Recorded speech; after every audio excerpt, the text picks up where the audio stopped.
Hi guys, in this short video I will tell you that how you can easily block notifications on your iPhone. So that's quite simple, but before starting the tutorial make sure that you have subscribed to my channel and you have liked the video. Thank you.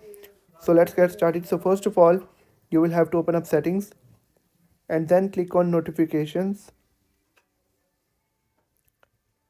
Now on here you can see a lot of options, but scroll down and here you will find all your applications that are installed on your iPhone. Now, for example, if you want to turn the notifications off for a specific application, you can simply tap on the application and click on.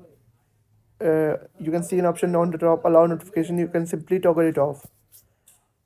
And if you want to turn off notification for all the applications, unfortunately, there is no way to turn off notification for all the apps at the same time. But you can simply go to each application and simply click on toggle the notifications off, and in this way you will be able to turn off all notifications on your iPhone. So that's how you can easily turn off notifications on your iPhone.